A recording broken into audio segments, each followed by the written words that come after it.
A country ready to welcome your investment, which values your friendship and will never exclude anyone because of their race, religion, colour or creed. The words of the Prime Minister at the World Islamic Economic Forum, which was hosted for the first time in London this week. The PM's warm words are sure to be welcomed by British Muslims who've endured a spate of negative headlines recently. There's been the controversy over the wearing of the veil, attitudes to women and the radicalisation of some young British Muslims. In a moment, I'll be talking to the Secretary-General of the Muslim Council of Britain, Farooq Murad. First, here's our Giles.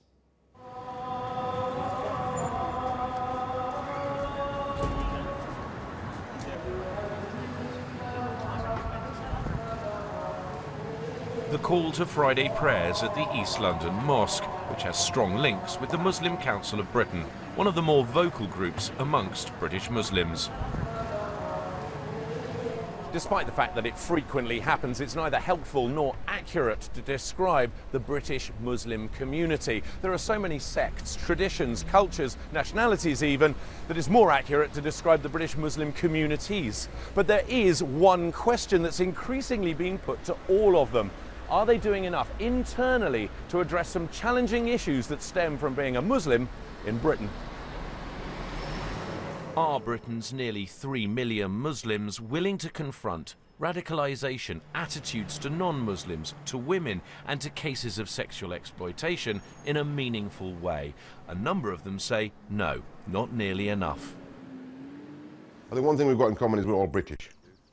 Former jihadi Hanif Kadir has spent 10 years telling young Muslim teenagers how they can reject extremist radicalisation, using outward bound courses and community work. But he and others doing this work think some elders and imams are failing their youngsters. They never believed that there were certain issues within the community. They've always had their heads buried under the sand, sadly. It's been going on for decades. That one thing is said in public to please the UK PLC or the government, but in private something very different has been said, and the message has been confused. But some of them don't get this confused. Some of the young people, it pushes them further into a space where they are very vulnerable for radical recruiters. For thousands of youngsters, life is not about jihad, but just trying to live one's faith within an increasingly secular society. A struggle not helped, say some scholars, if rigid interpretations of the Quran are being preached. Certainly cultural practices, which are really Arab or South Asian in origin, often don't make sense in 21st century Britain. And you're not being religious if you stick to those. You're perhaps creating obstacles. And it's better to let go of some of those cultural problems, especially when they lead to clear injustices such as forced marriage, honour-based violence, a reticence to talk about grooming, for example, or about discrimination against women, etc., etc. There's a long list, but I'm very clear that, in fact, the bad Muslim is the one who sticks to unflinching, narrow, dogmatic, literalist, fundamentalist assumptions of religion. One issue often focused on as interpretation is the wearing of the niqab. The government's indicated it's against banning the veil, but polling suggests 80% of Britons favour a ban in public places. Many Muslim women want the choice, but some want that choice to be informed. I think there are more women in this country that are making the decision to wear it, but I think what's sad is that many of them don't seem to recognise the legacy of what the niqab stood for. A lot of those preachers who do advocate the wearing of the niqab, they also preach that Muslim women should be removed from the public sphere. They preach that women should be sidelined and should be confined to the private sphere. They argue that women are sexual objects that should be covered up and that the preservation of morality falls on their shoulders, unlike men. The Muslim Council of Britain recently got praise for holding a conference on combating sexual exploitation in the wake of abuse cases that had involved groups of predominantly Pakistani men. But for one man who's followed the story for 3 years, the MCB and others need to do much more. For this country to have a decent future, we need to get along together. And if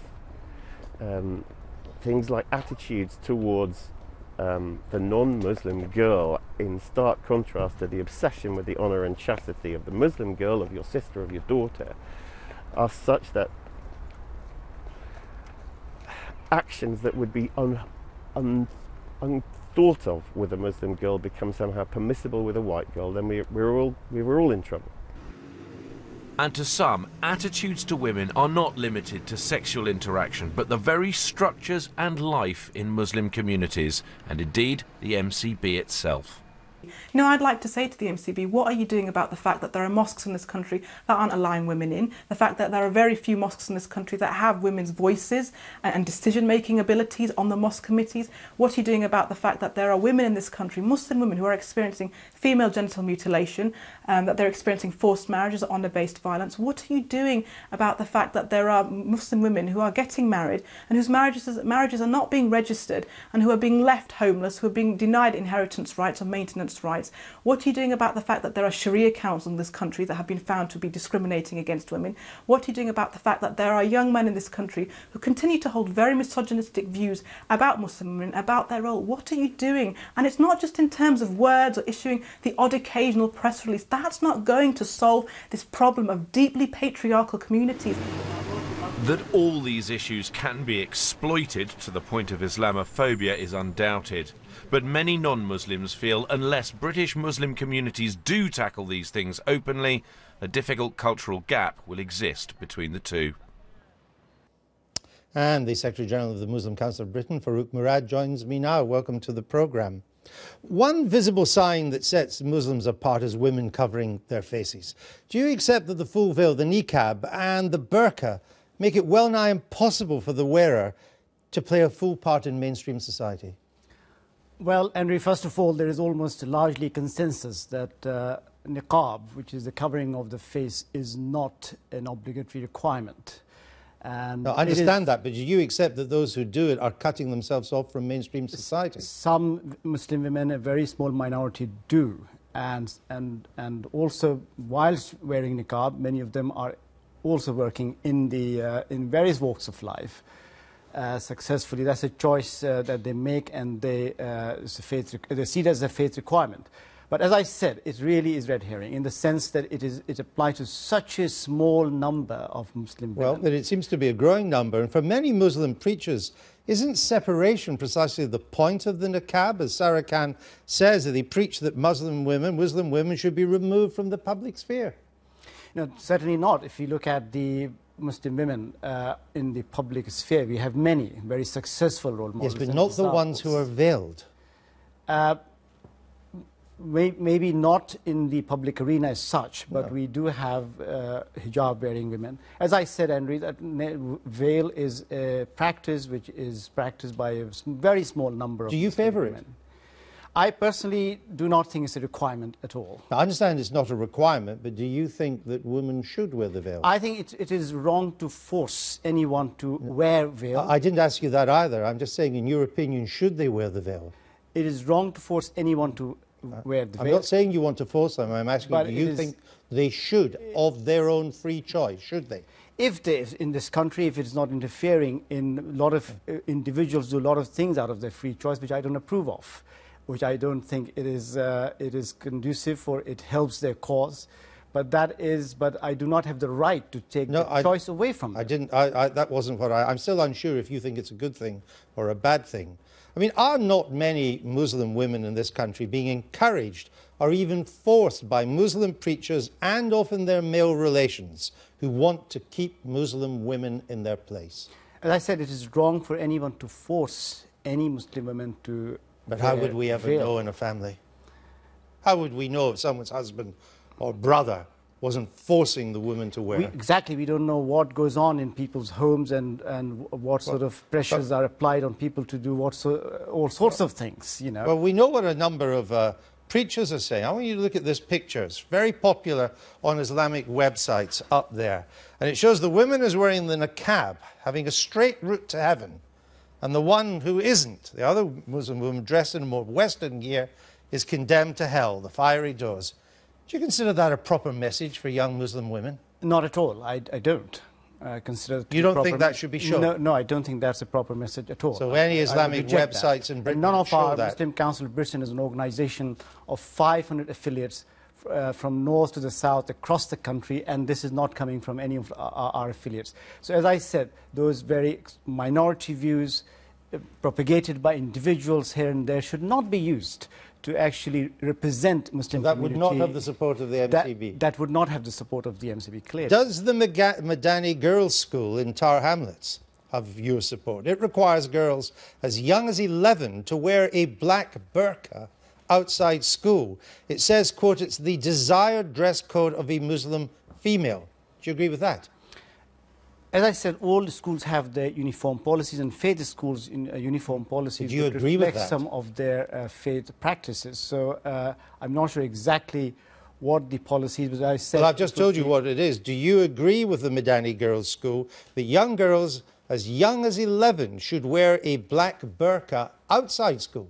I don't think black burqa wearing of the veil should be, as I said at the beginning, should be imposed But this any is part Muslim of the girl. dress code. It is the desired dress code of a Muslim female. And Do you agree with that? All the schools are regulated by regulatory... But I'm asking for your view. As I said, I've given my view. I've said it at the beginning that I do not think that it should be imposed. No, but I'm not asking the you. will I'm asking if you any girl to would wear you send your veil. daughter to a school that made her wear a black burqa at the age of 11? Madani Girls' School. Would you? I wouldn't. No. I mean, it just seems when you see all these cases that some Muslims, particularly some Muslim preachers, are determined to segregate young Muslim girls right from the start, at a very early age from society. It's not their segregation as such. I would say that there are faith schools. If you look at Tawheedul Islam Girls' School in Blackburn, which is a faith school, girls' school, Muslim girls' school, set in very traditional setting, it has actually come top of the league table this year in the secondary school league table. Yeah, but it has so a that strict, is quite an it also achievement. has a strict many of those dress girls, code, but it doesn't make 11-year-olds wear but many of burqas. those girls go on to make a very successful career and Not work in all wearing walks of burqas. life. As I said, I'm sure there are examples of many Muslim women. There are very few, but those who do, they actually have successful careers. The Deobandi They make movement, it's a very conservative movement from the subcontinent on Islam. It now controls over 40% of British mosques. They issue fatwas, legal judgments, supposedly based on Islamic law, on their websites. Here are some of their recent judgments. Let me show you this one.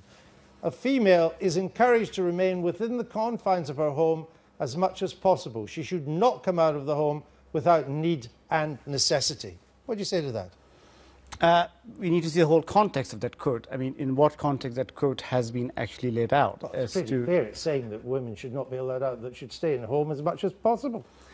Do you agree with that?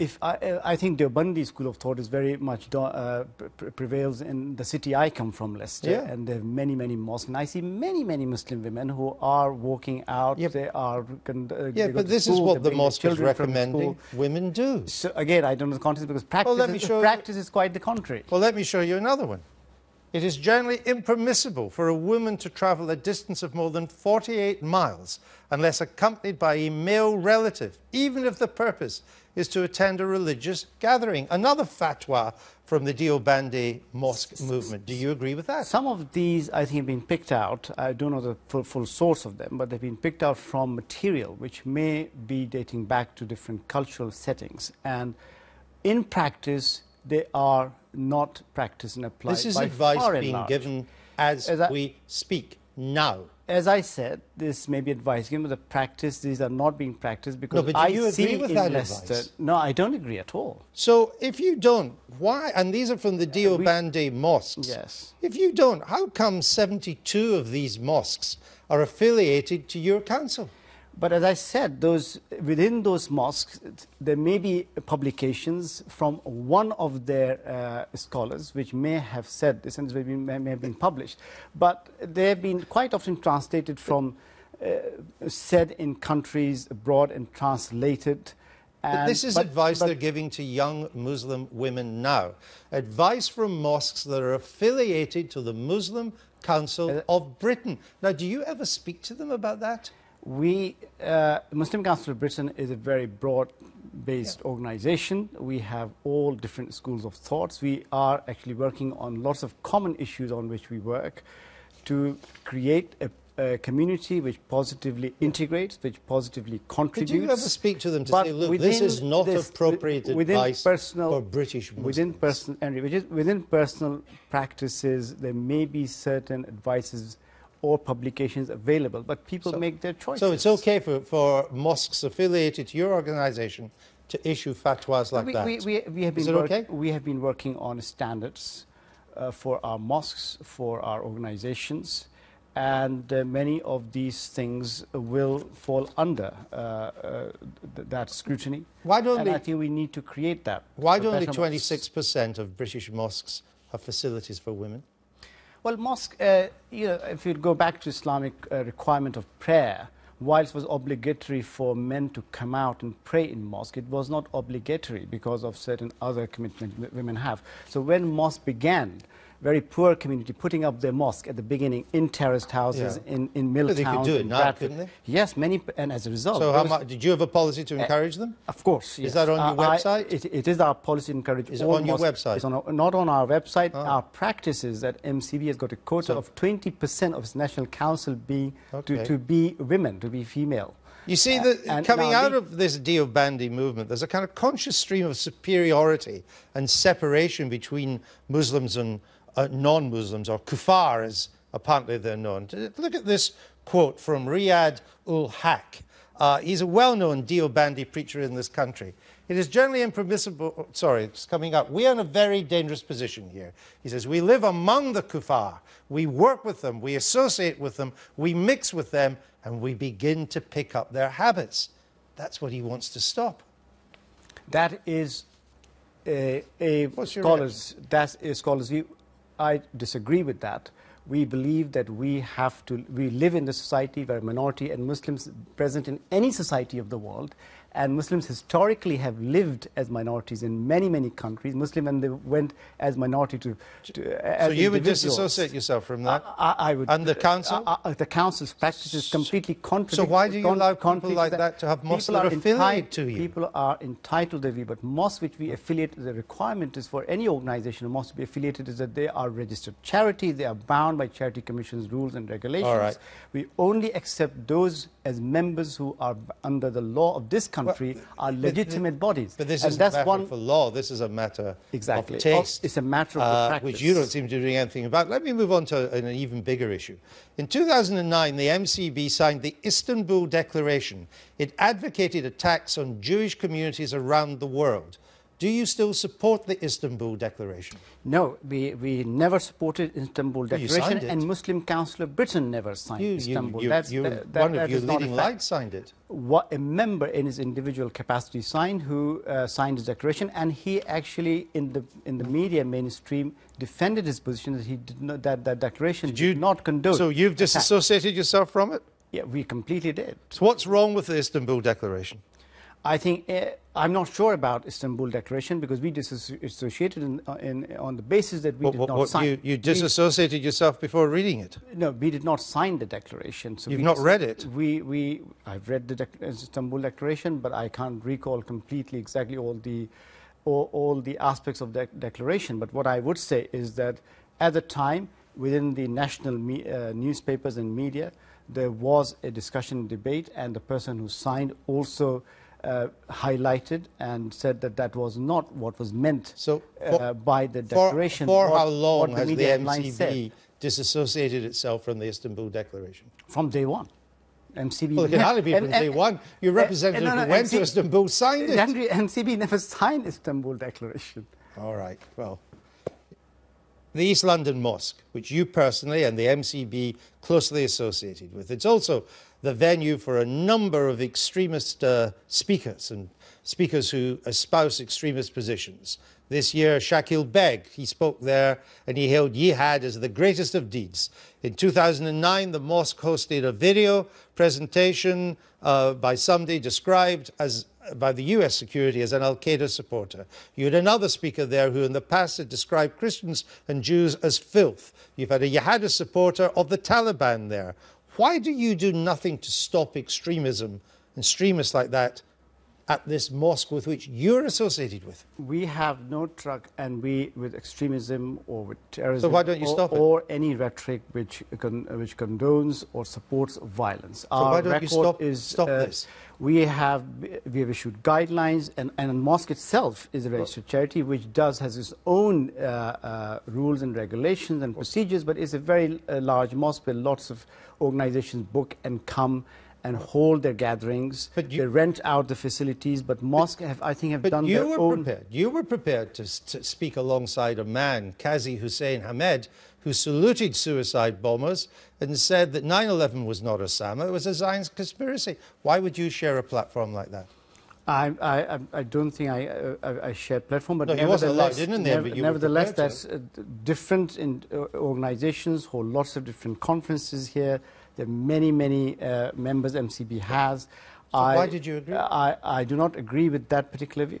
No, but you were prepared to share a platform. I completely reject that view. But you were not in what context I share the platform, but I completely reject that view. Now, when you add all this up, it's my final question. The attitude to women, the alliance with the most fundamentalist of Islamic mosques, the toleration of intolerant views, a willingness for you to be counted among them.